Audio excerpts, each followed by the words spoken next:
Thank you. Congressman Mervan. Thank you, Chairwoman. Mr. Secretary, thank you for joining us today. And I want to thank you for your implementation of the PACT Act, the 1.5 million individuals who are receiving treatment now. Wherever I go, people talk about the success of that. And within my district, they also talk about the transition of the Mission Act also and how that is benefiting different members of my community. Today I wanted to talk to you as chairman of the Subcommittee of Technology Modernization last Congress and my current role as the ranking member of Oversight and Investigation Subcommittee. I've personally witnessed the acquisition and management challenges that VA is currently facing and has faced for years. As budgets grow, these issues are only going to become more pronounced unless we provide VA with leadership on these issues.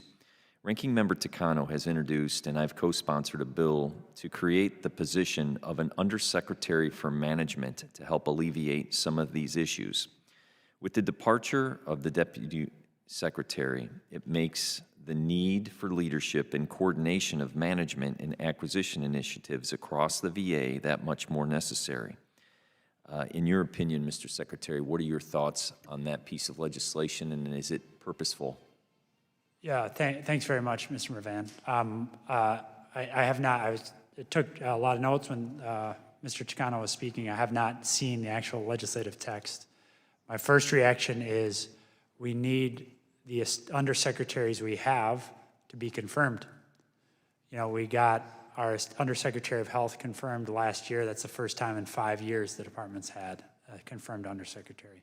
We're still sitting with our, we have our Undersecretary of Benefits. Hopefully he will be confirmed. It's been at least 5 years, or 4 years since there's been a confirmed Undersecretary of Benefits. So the first thing is I'd like to have like a full component to carry out the mission we currently have. One. Two, I think we take very seriously the fact that our information technology investments enable everything else we're doing. And I think we are among the leaders in the federal government. And that's why I think that's in large measure because of not only the people we have on staff, but also our new confirmed, or our new Assistant Secretary for Information Technology, Kurt Del Bene. He is not only a well-regarded technologist, he is a proven manager. And so I would hate to see him layered. But again, I'd have to look at the bill itself. And I concur and agree with you, and the technology drives the vision. And then for my remaining time, I just want to address two things that you had mentioned. You said the trust gap. Yes. And you had mentioned that you want to close that, if I can ask how. And then secondly, you had mentioned the disparity in the African-American Black participation veterans in the system. How are you addressing to close that gap? Yeah. The answer in both instances is execution. I can say all sorts of things, but until people see a different VA than the one they fear or the one they interacted with before, then we won't develop the trust that we need. Now, there are places where this is not an issue.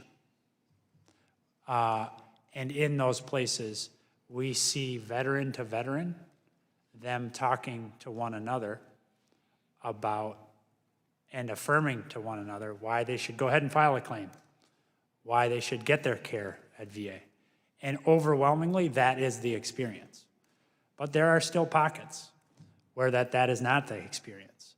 And I'll tell the story of one very highly decorated veteran who returned from Vietnam and went to his VA, and they said, well, we only serve real veterans here. And he said, well, what's a real veteran? And the person said, World War I and World War II and Korea, not Vietnam. This is a person who worked for VA. he said he couldn't help but think that as a Native American, this person was also commenting on his race. So we simply, that person chose to wait another 50 years. That veteran chose wait another 50 years before he went back to VA. That's a failing, right? So when he comes back, we have to make damn sure that that doesn't happen again. So we build the trust by executing. And when we do that, vets affirm to one another that this is worth their time. Until we do that, everywhere, they won't.